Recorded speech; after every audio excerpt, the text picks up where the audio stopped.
there, welcome to First Friday. This is Suzanne Czar, and I'm looking forward to our third installation of a virtual First Friday opening.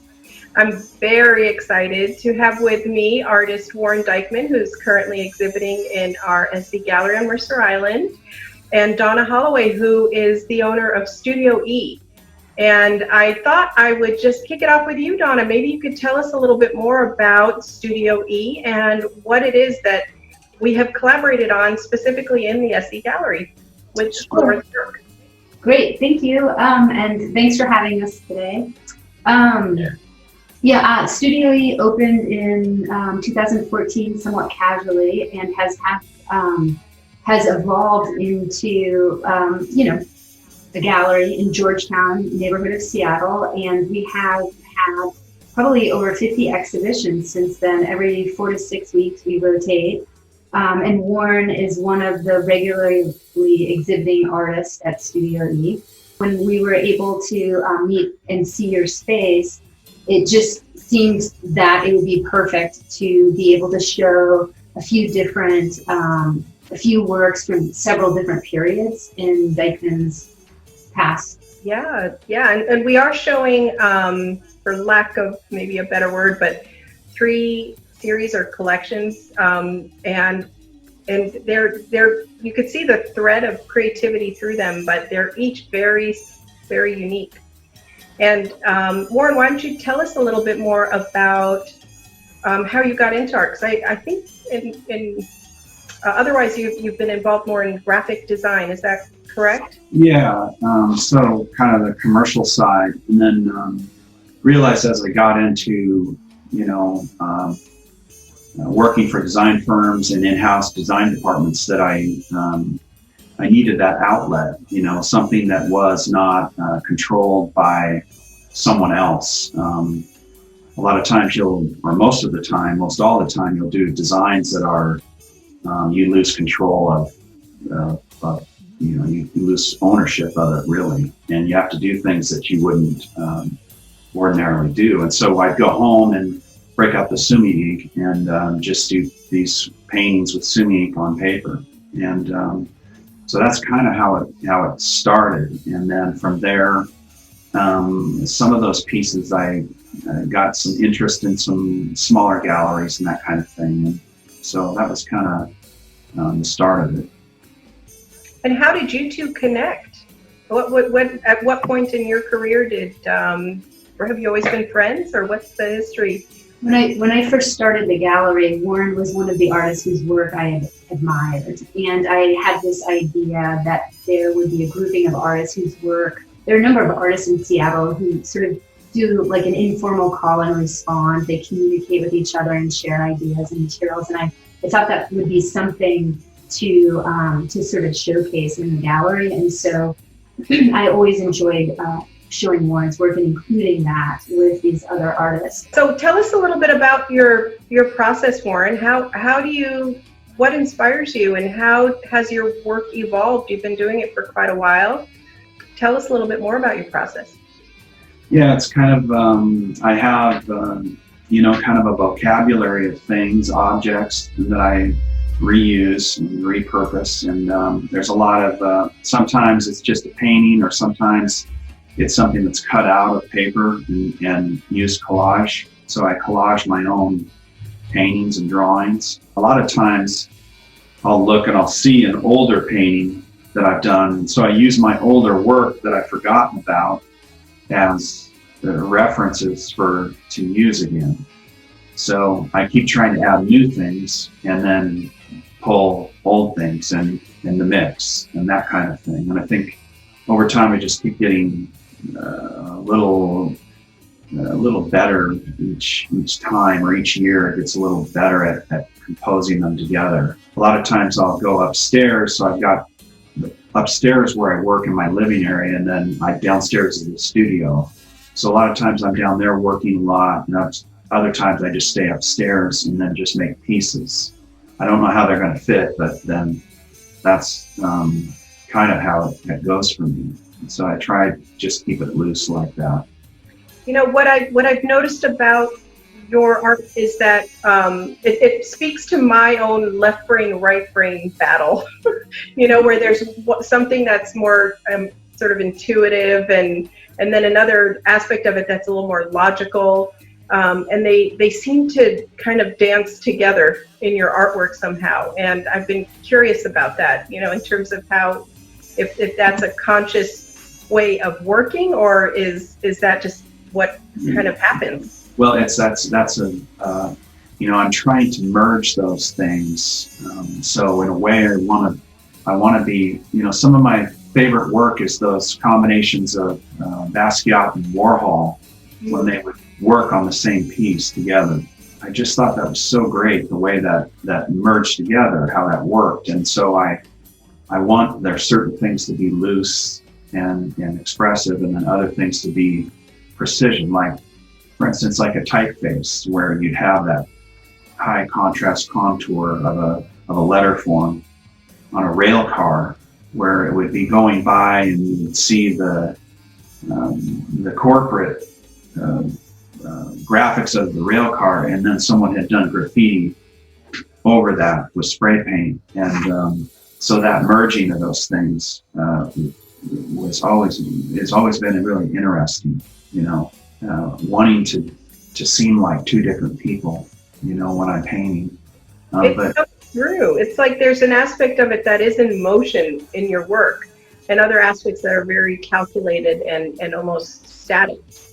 I usually have a pattern where I'll go through doing work, and then I'll freeze, and then it'll get loose again after I stop for a few days, and then it'll start the process all over again and slowly get tighter and tighter, like that. And so it'd be nice to be able to just do both on the fly, but it's difficult. So how do you know when a piece is done? It has the right rhythm, overall rhythm to it. I use that term a lot, rhythm, that a flow, like a flow to it, The thing is if you when you're looking at it right there, when you finish, when you think you finished it, your judgment of it is wrong. Whereas if you put it away and then you see it again in a while, then they're changing all the time. So over time now, I've tried not to get too hung up on that. I try to just think, well, I'll just go to the next thing, and maybe it's good. My favorite thing is when it gets lost, and then I'll find it, and then I'll see for a few seconds. I'll see it clearly. And Dawna, what is your perspective as a curator, just watching the art that's flowing, and the evolution of the work? I'm fortunate because we've had several solo shows together, and then also many group shows, and then of course I've been privileged to be in Warren's studio and gone through the stacks of drawings and work. So I guess I've been able to spend a lot of time with his work and feel pretty familiar with it, and can definitely see the evolution and the changes and the things that enter, sort of enter, and then the things that exit. And it's always fun. Actually, just the other day, I was working on something, and there were a few elements in his work that I had assumed were new because I hadn't seen them before, but I saw them in quite old pieces. So I think he does do that, like goes through those older works and remembers or recalls and pulls those forms back into his vocabulary. So it's pretty fun to watch, and I feel pretty familiar with his practice, and it's definitely an honor to be able to watch that. So a lot of your work has gotten a lot of attention in our gallery. You've got quite a following, I'd say. The one piece that's kind of focal and centered on the wall right now, it's got an earthiness to it that takes it kind of into another realm. The way it's framed is absolutely gorgeous, because the paper floats off of, it's almost shadow boxed in its frame. And so you can really see an interesting treatment to the paper itself. Sometimes I'll take some paper and I'll mount it on a panel all flat, and that's fine. But with certain types of paper or certain pieces, I start liking that flow better than if it was tacked down like that. Yeah, I think some of my best work is left off of the, framed like that. Yeah. So pretty. And then the other two pieces that are on either side, one with the watermelon and one with the Charlie Brown dress and the ice cream cones, they played really well together, just all three of those pieces on the wall. I've been really enjoying living with them, just having them in the gallery. I'm curious over why the watermelon? I think the watermelon was done separately and then it was collaged on there. Oh, really?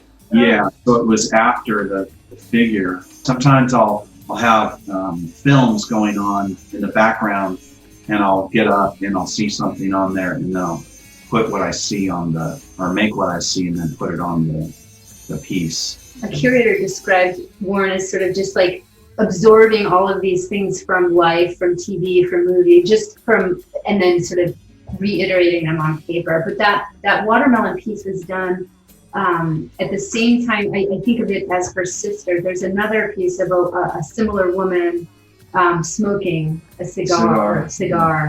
And I'm glad that you enjoy living with that piece, the Untitled Migration. There was something when I met you and when I saw your space and a little bit of the work that you do, specifically I thought of that palette for you. So I'm glad you're enjoying it. I mean, it's the artwork that is the soul of the space. I mean, we work as architects and interior designers in creating the textures and we look at the lighting and the movement through the space, but it's that layer of fine art that just completely changes what the environment and the vibe of the space is. I know our front art gallery it has a completely different vibe with your artwork in it, as it did with past exhibits, and I'm sure you feel that way with Studio E in the space. I mean, it makes all the difference. It really does, especially for those of us that I think most humans are extremely affected by their environment, but in particular, people who are in the visual field. I mean, it makes a huge difference. I want to maybe shift the conversation a little bit and talk about our current affairs, if you don't mind. We've got a wonderful campaign happening locally, welovemi.org, where local small businesses and organizations are reaching out asking for support right now because these are unprecedented times. And I'm putting my business out there with an ask for through a GoFundMe page as a pass-through, as a vehicle to help support our local art scene and artists in particular. I just wanted to ask, how are you guys doing? And how's it been during these tough times? And what do we have to potentially look forward to once we're able to reopen? A lot of people have more time in their studios. They have more time to reflect, to slow down, to sort of reevaluate their practice. So in general, I would say I anticipate a lot of creativity and a lot of really wonderful art coming out of this time. The downside is many small businesses, in a galleries, we're still not technically allowed to open. So it's a difficult time. There have been people who have reached out and have acquired pieces via email or calls, and I always take those as little like votes of support for the gallery, and I really appreciate that. But a lot of the artists, Warren's fortunate in that he's able to continue to work. Some of the gallery artists are not, and they're in fields where they can't, and it's pretty stressful. But they are definitely taking advantage of the extra studio time. I have I call it a sandbox. I've got my sandbox here, playpen or whatever, and it's definitely different. But I continue to I'm able to do my design work right here at home, and then I go into the office and no one's there. It's not as it's not as collaborative as it could be, but you just do the best you can.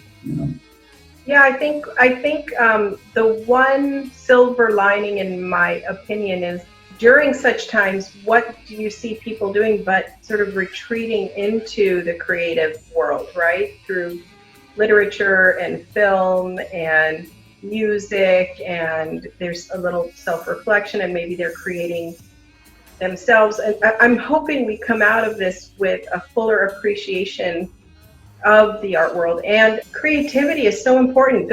I think it comes full circle to what you were describing earlier, Warren, which is that freedom. It's been wonderful learning about how you've worked and the process that you've engaged in, and how you've teamed up with Dawna, who just is curating these incredible exhibits. Tell people where they can find more information on other artists that you're showing. Sure, thank you so much. My website is studioegallery.net. And we have an Instagram, which is also Studio E Gallery. And we are open, we'll be open by appointment. We have been open by the appointment, and we have a show coming up in June that will be it'll be only by reservation, and you'll have the entire gallery to yourself. And we're actually working with Inform Interiors to bring seating in, very comfortable, beautiful seating. And so the idea is to really, with this pandemic, people have a wealth of time, and to really sit with the work, which is something that I have the pleasure of doing and you have the pleasure of doing, but not everyone does. So I love that. That is amazing. I hope you come. I will make an appointment. And Warren, what's on the boards? Is there anything you want to kind of preview with us in terms of what's coming up or what you're working on? Well, actually, I always keep one next to me. So look at that. I'm working on this, and I've been working on a bunch of these smaller works on paper. And then I've got some big works going on downstairs, and I have a bunch of work that's not been shown. And so at some point later in the year, usually we have I'll have a solo in the November area every couple of years. Yeah. And so probably do a solo exhibition then. Actually, Warren has a virtual exhibition up right now. There's a really prestigious gallery in Portland called Adams and Ullman, and they have an online virtual exhibition. Oh, I can't wait to check that out. That sounds amazing. And currently, similar to Dawna, what you're doing with Studio E, we are also receiving anyone interested in viewing Warren Dykeman's beautiful artwork at the SE Gallery. It's by appointment, and you can reach us through our website or just give us a call, and we'll be happy to set a time. We have hand sanitizer at the door, and you're welcome to sit in our beautiful furniture and sit with the artwork. I know I do on a weekly basis, so hopefully we'll get more people coming through. Great, thank you so much. Thank you so much for all your wonderful work, and I look forward to seeing you in person as soon as possible, as soon as we can all get released to do so. See you soon. So, see you soon. Appreciate it.